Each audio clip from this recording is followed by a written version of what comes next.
Hello guys, welcome back to my channel. पिछले video में हमने बताया था भारत महिमा पाठ का हिंदी अर्थ। आज के वीडियो में आइए हम लोग पढ़ते हैं बिहार बोर्ड कक्षा 10 संस्कृत का 5वां पाठ भारत महिमा का महत्वपूर्ण प्रश्न एवं उनके उत्तर। अगर आपको यह वीडियो अच्छी लगे तो चैनल को सब्सक्राइब कर लें ताकि अगले वीडियो का नोटिफिकेशन सबसे पहले आपको मिले। तो चलिए बिना देर किए हुए प्रश्न उत्तर की ओर चलते हैं। मौखिक के अंतर्गत एक पदेन उत्तरम वदत, एक पद में उत्तर बोलना है। तो यहाँ बोलना नहीं, लिखना है। तो पहला प्रश्न है के गीतकाणी गायंती, कौन गीत को गाते हैं? तो सही जवाब होगा देवा, यानी देवतागण गीत को गाते हैं। किनकी? तो भारत की महिमा का। अगला प्रश्न है एषाहम कह प्रसन्ना, यहाँ कौन प्रसन्न है? तो सही जवाब होगा हरि। ठीक है। अब ग नंबर प्रश्न है इयम निर्मला मातृभूमि कीदृशी अस्ति, यह निर्मल मातृभूमि कैसी है? तो सही जवाब होगा वत्सला, यानी ममतामयी है। घ नंबर प्रश्न है अस्मदीया भारतीय धरा कीदृशी अस्ति, हम लोगों की भारतीय धरा कैसी है? तो हम लोगों की भारतीय धरा कैसी है? विशाल, रमणीय। ठीक है। अब अगला प्रश्न है अस्माभिः सदा किम पूजनीयम, हम लोगों के लिए पूजनीय क्या है? तो भारतवर्षम, भारतम। ठीक है। तो सही जवाब होगा भारतम। आइए अब हम लोग अगला प्रश्न देखते हैं। प्रश्न नंबर 2। प्रश्न नंबर 2 में है स्वमातृभूमि विषये द्वे वाक्ये वदत, अपने मातृभूमि के विषय में 2 वाक्य लिखना है, बोलना है या लिखना है। ठीक है। तो इस प्रकार हम 2 वाक्य लिख सकते हैं। पहला अस्माकं मातृभूमि विशाला निर्मला वत्सला च अस्ति, अर्थात हम लोगों की मातृभूमि विशाल है, स्वच्छ है एवं ममतामयी है। दूसरा वाक्य लिख सकते हैं अत्र सर्वे जनाः एकत्व भावं वहन्तः वसन्ति, यहाँ सभी लोग एक भाव में रहकर निवास करते हैं। तो ये 2 वाक्य अपने मातृभूमि के विषय में लिखना था, तो आप इस प्रकार लिख सकते हैं। ठीक है। आइए हम लोग अगला प्रश्न देखते हैं लिखित के रूप में।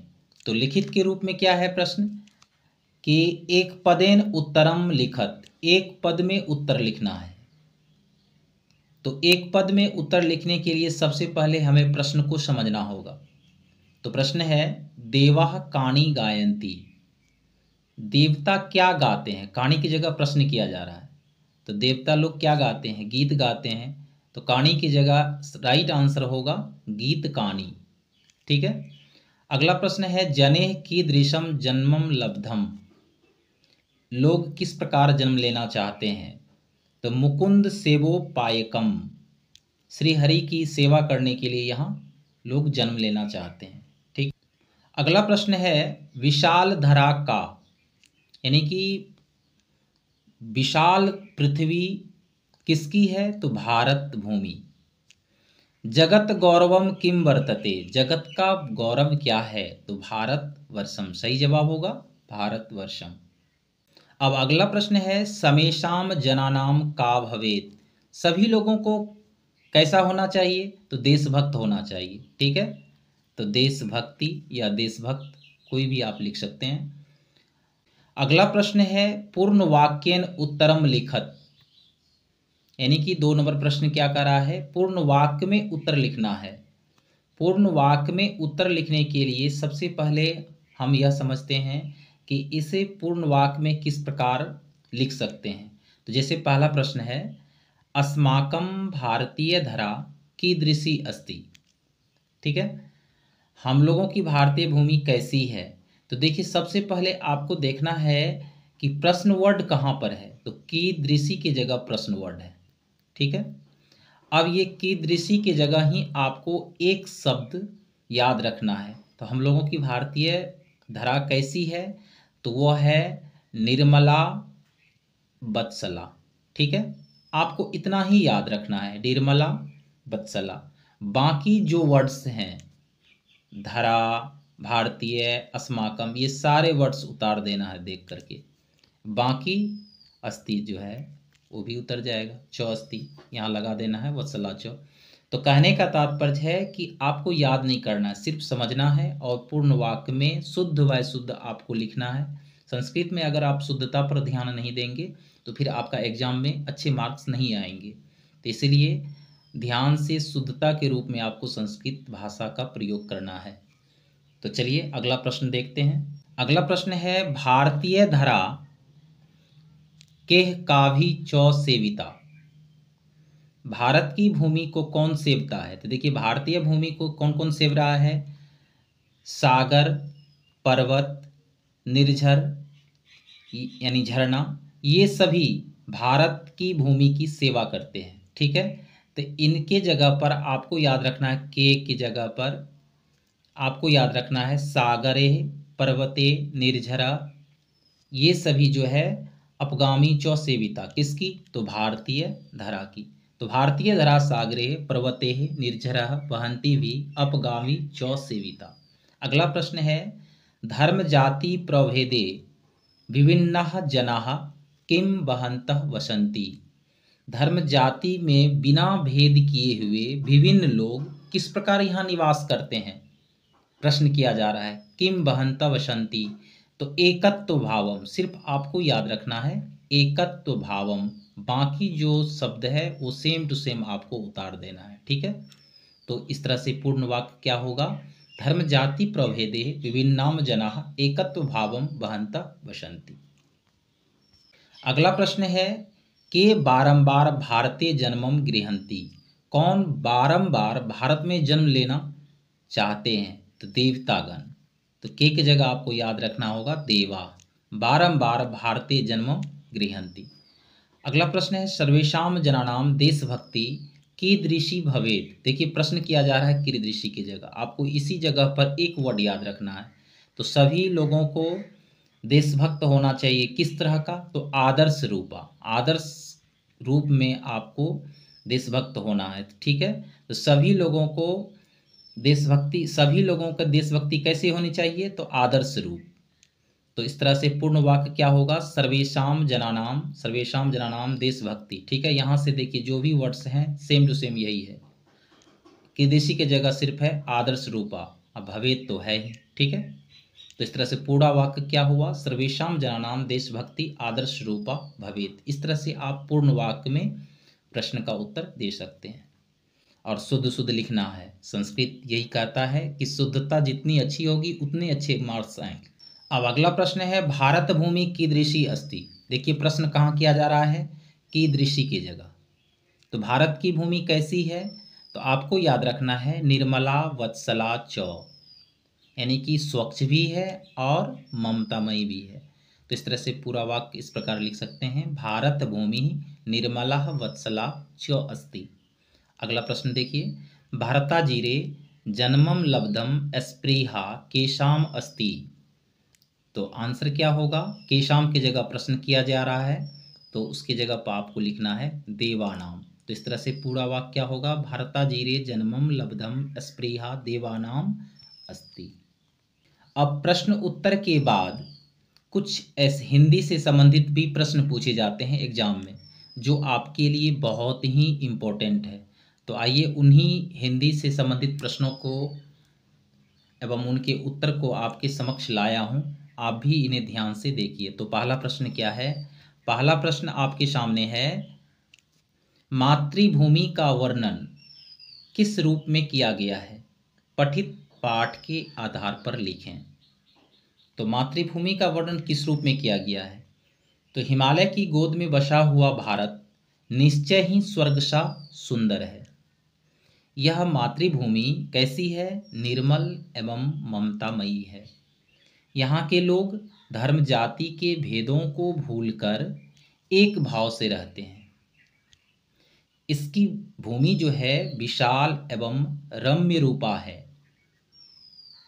यह सागरों, पर्वतों एवं झरनों को धारण करते हुए नदियों के द्वारा सदा सेवित है। भारत भूमि तो मातृभूमि का वर्णन इस रूप में पठित पाठ के आधार पर किया गया है। अब अगला प्रश्न है, भारत महिमा पाठ का 5 वाक्यों में परिचय दें।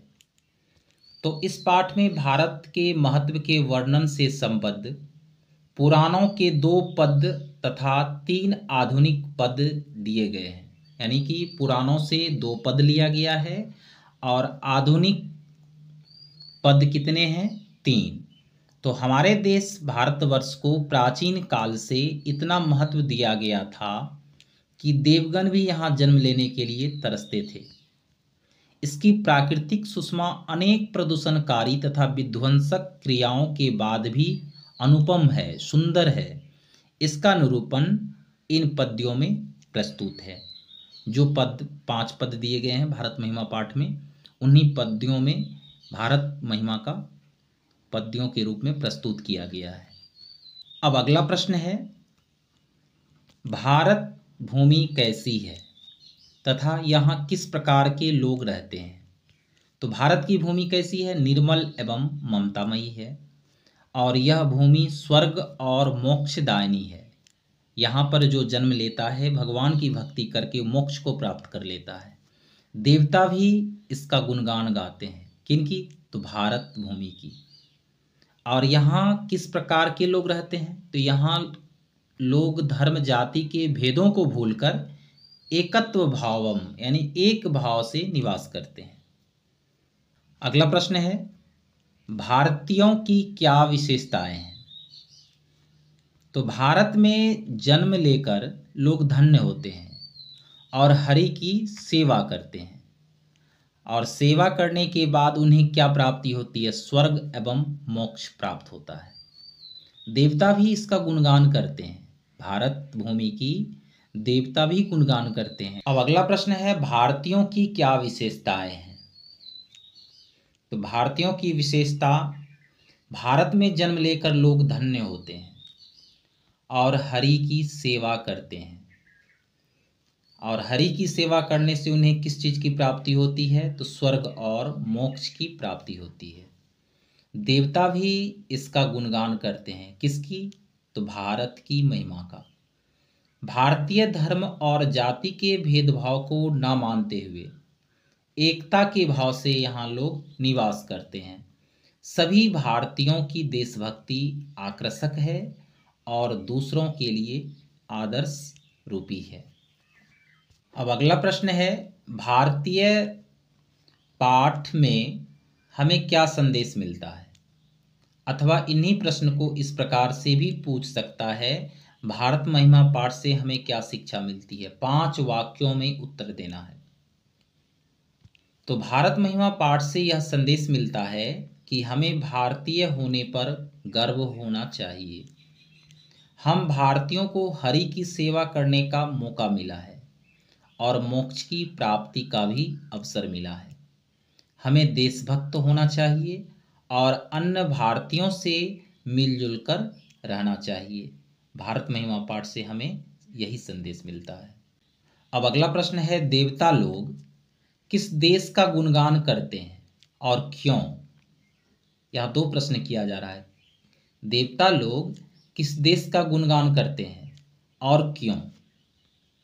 तो देवता लोग भारत देश का गुणगान करते हैं क्योंकि भारतीय भूमि स्वर्ग और मोक्ष प्राप्त करने का साधन है।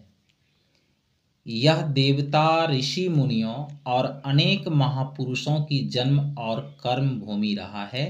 भारत भूमि, मनुष्य भारत भूमि पर जन्म लेकर भगवान हरि की सेवा करने योग्य बन जाते हैं।